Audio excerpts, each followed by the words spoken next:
Fiscal deficit, revenue deficit, capital expenditure. Yes, the video is about budget and before you say, phew, मैं आपको बता दूं कि इस वीडियो में हम इन बेसिक टर्म्स के बारे में बात करेंगे जो नॉर्मली सिर के ऊपर से गुजर जाते हैं। तो शुरू करते हैं। फिस्कल डेफिसिट, हिंदी में बोलते हैं राजकोषीय घाटा।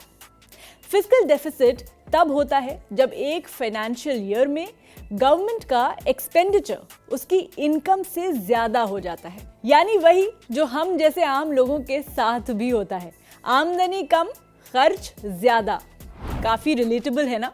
ये सरकार के टोटल रेवेन्यू और टोटल खर्चे में गैप दिखाता है जिसको सरकार बोरोइंग्स या उधार से कवर करती है। तो fiscal deficit is equal to total expenditure minus total revenue excluding the borrowings.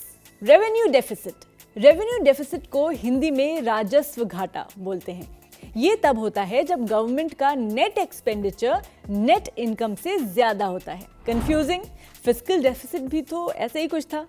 तो आपको बता दें कि फर्क ये है कि इसमें कंपैरिजन एक्चुअल नेट इनकम और प्रोजेक्टेड नेट इनकम का होता है। फॉर एग्जांपल, गवर्नमेंट ने कहा कि एक फाइनेंशियल ईयर में उसका रेवेन्यू 100 रुपए होगा, एक्सपेंडिचर 80 रुपए होगा और इस हिसाब से प्रोजेक्टेड नेट इनकम 20 रुपए होगी। लेकिन एंड ऑफ द ईयर में कुछ अलग होता है। पता चलता है कि एक्चुअल रेवेन्यू 100 रुपए नहीं, सिर्फ 85 रुपए हुआ, एक्सपेंडिचर 83 रुपए और नेट इनकम सिर्फ 2 रुपए।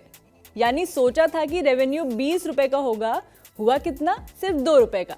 तो रेवेन्यू डेफिसिट हो गया 18 रुपए का। वही बात हो गई ना कि आदमी वड्डी प्लानिंग करता है लेकिन रियलिटी में उतना नहीं मिलता।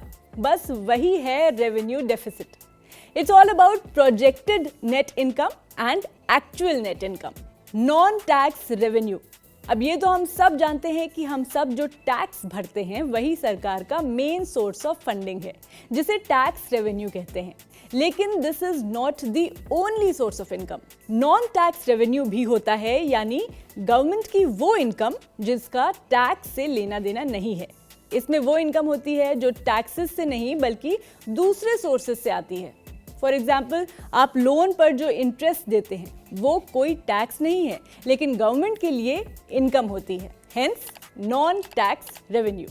डिसइन्वेस्टमेंट, इन्वेस्टमेंट तो सुना है, सब करते हैं, सरकार भी करती है, लेकिन अब ये डिसइन्वेस्टमेंट क्या है? तो आपको बता दें कि ये गवर्नमेंट की एक फाइनेंशियल स्ट्रैटेजी होती है जिसमें गवर्नमेंट अपने एसेट्स को सेल कर देती है या लिक्विडेट कर देती है।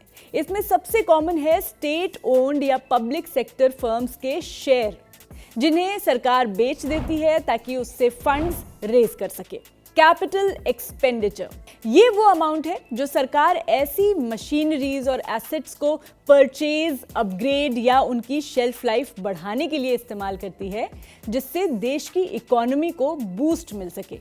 ये देश की लॉन्ग टर्म फाइनेंशियल हेल्थ को बेहतर बनाने वाला एक्सपेंडिचर होता है। फाइनेंस बिल, यूनियन बजट का हिस्सा ये बिल है जिसमें गवर्नमेंट के फाइनेंशियल प्लान्स होते हैं। जैसे कि एक फाइनेंशियल ईयर में टैक्सेशन, रेवेन्यू, एक्सपेंडिचर, बोरोइंग्स की सारी डिटेल्स इसमें होती हैं। फाइनेंस बिल में ही टैक्स स्लैब्स, टैक्स रेट्स और एग्जेम्पशंस में मॉडिफिकेशंस या बदलाव के लिए प्रपोजल्स रहते हैं। तो कमेंट में बताइए समझ में आया क्या? And for more such videos subscribe to switch.